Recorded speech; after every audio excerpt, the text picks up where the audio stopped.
Hello, and welcome to the Easy English Podcast.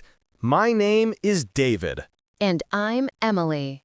We are so happy you are here with us today.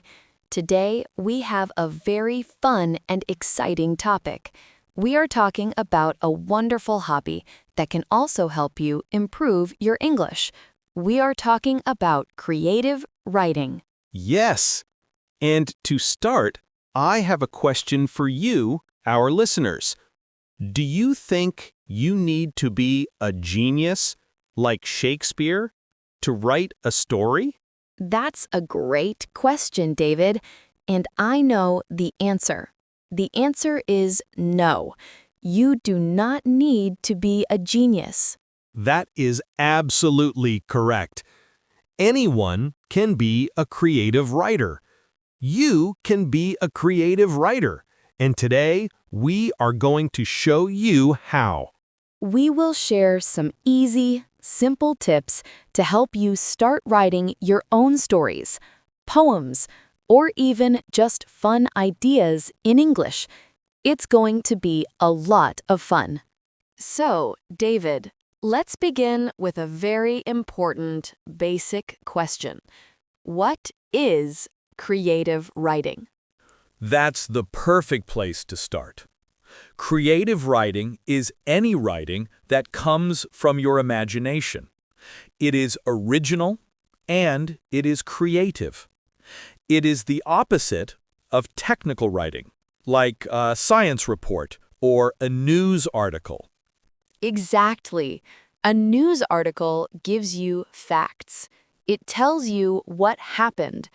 Creative writing can do that too, but it does it with feeling and imagination. It's not just about information, it's about an experience. So when we say creative writing, we mean things like short stories, novels, poems, and even the words to a song, the lyrics. It's all about telling a story or sharing an emotion. That's the key. The goal is to entertain your reader or to make them feel something.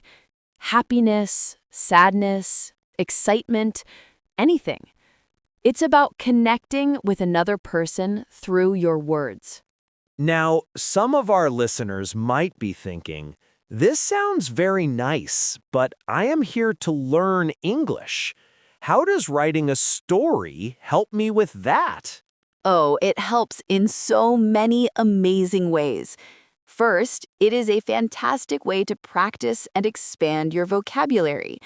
When you write a story, you need to find words to describe a place, a person, or a feeling. That is so true. You might think, how can I describe a sunny day? And you might look up words like bright, warm, or golden. You learn new words because you need them for your story. And what about grammar? Creative writing is a playground for grammar. You have to think about tenses. Is my story in the past? Is it happening now? You practice sentence structure in a very natural way. I completely agree. And my favorite benefit is confidence. When you write a short story, even a very, very simple one, and you finish it, the feeling is incredible. You think, wow, I made this. I created something new in English. That feeling of achievement is so powerful. It makes you want to learn more and write more. It's a really positive cycle. Okay, so we know what creative writing is, and we know it's good for our English. Let's get practical. Let's talk about the biggest, scariest problem for any new writer. Oh, I know this one. You are talking about the blank page. That moment when you open your notebook or a new document on your computer and it's just white. It's empty. Exactly. It can feel really intimidating.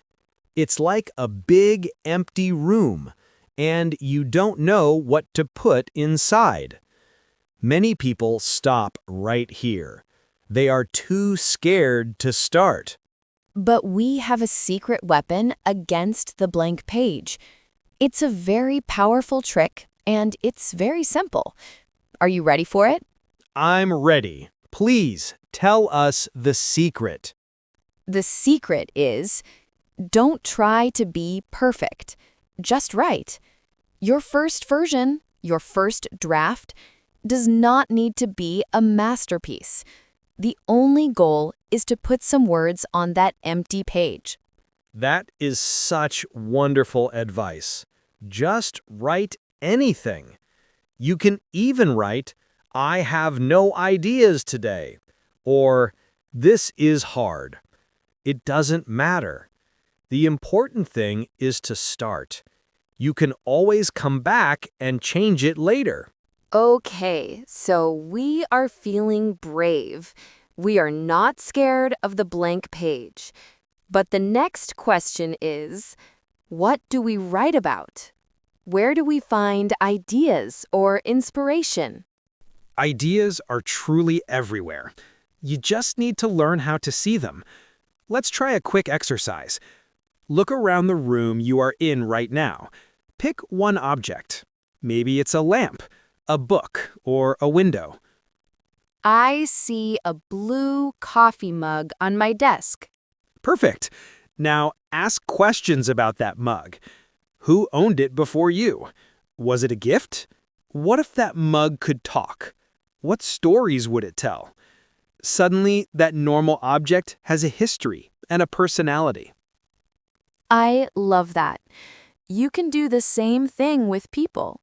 When you are on a bus or at a cafe, look at the people around you. Imagine their stories. Where are they going? What are they thinking about? Be curious. Photographs are another amazing source of ideas. Find an interesting photo online or in a magazine. Ask yourself, who is this person? What just happened before this photo was taken? What will happen next? And don't forget your own life, your memories, your dreams, your funny experiences. They are all great starting points for a story. You are full of ideas already. So, let's say you have an idea. Maybe it's about a talking coffee mug. What comes next? Every story, from a simple children's book to a big Hollywood movie, has the same basic building blocks. That's right. And to keep it easy, we can say there are three main parts. They are the character, the setting, and the plot. Let's look at the first one, character. This is the who of your story. Your story needs to be about someone or something. It could be a brave firefighter, a clever fox, or a lonely robot. Then we have the setting. This is the where and the when of your story. Is your story in a magical forest long ago? Or is it in a busy airport tomorrow? The setting creates the atmosphere and helps the reader imagine the world of your story.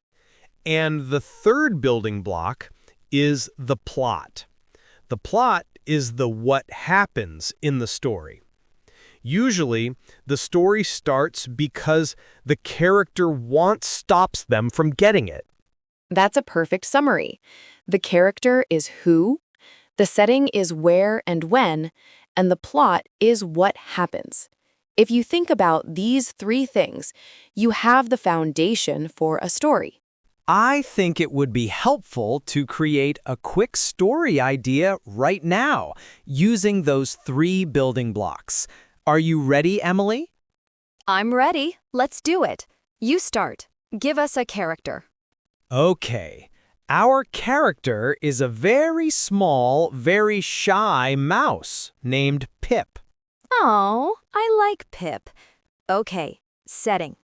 Pip, the shy mouse, lives inside a giant old grandfather clock in the hallway of a big house. Ooh, that's a great setting. I can picture it. Now, for the plot. Remember, the character wants something and there's a problem. So, what does Pip want?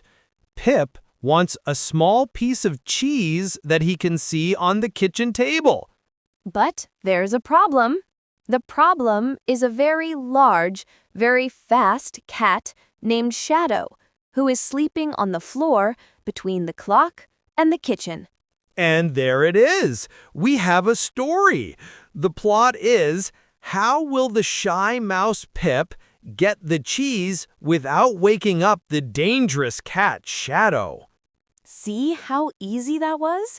We just created the beginning of an adventure in less than a minute. You can do this too. It's like a fun game for your brain. That example also shows one of our most important tips for new writers.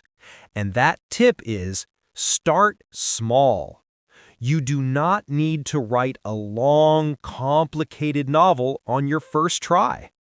Absolutely. Write a one-paragraph story, like the story of Pip the Mouse, or write a very short poem with only 4 lines. The goal is just to finish something. Finishing a small project gives you the confidence to start a bigger one. Another tip is to use the English you already know. Don't feel like you have to use big, difficult words. Simple, clear writing is beautiful. Focus on telling your story clearly. And my last tip is a really important one. If you want to be a writer, you must also be a reader. Read as much as you can in English. Short stories, articles, even children's books are fantastic. I agree 100%. When you read, you learn how stories work. You see how other writers use words to create characters and settings. You learn by absorbing their examples. Since this is an English learning podcast, let's take a moment to focus on some helpful vocabulary for our new writers. We have already used the words character, setting, and plot. Let's add 3 more. A great word to know is protagonist. It's a formal word for the main character of your story. So, in our little story, Pip the mouse is the protagonist. That's a good one. Another very useful word is conflict. Conflict is the problem or the struggle in the story. For Pip, the cat, Shadow, is the main source of conflict. Every interesting story needs conflict. And how about the word dialogue? Dialogue is when the characters in a story speak to each other. For example, if Pip met another mouse and they had a conversation, you would be writing dialogue. Perfect. So we have protagonist, the main character, conflict, the problem, and dialogue, the talking. These are great words to write down in your vocabulary notebook and to use when you think about your stories. Okay, we have given you a lot of information and a lot of tips. Now, the most important part. It is your turn to try. We have a small and simple challenge for all of our amazing listeners. We do. Your mission, should you choose to accept it, is to write a 3-sentence story. That's it. Just 3 simple sentences. Your story can be about anything you want. It can be funny, sad, or strange. Just try to include a character, a hint of a setting, and a simple plot. For example, the young astronaut closed her eyes and took a deep breath. She pressed the big red button. Far below, the Earth slowly disappeared. Oh, I love that. It's short, but it's a complete story. It has a character, a setting, and a plot. Your turn. Don't worry about making mistakes. Don't worry about spelling or grammar. Just have fun and be creative. Remember, every writer, even the most famous ones, started with a single word on a blank page. You can do this. Writing is a journey, not a race. Thank you so much for joining us today to talk about the wonderful world of creative writing. We hope you feel inspired to start your own story. Until next time, happy writing, everyone. Happy writing. Goodbye.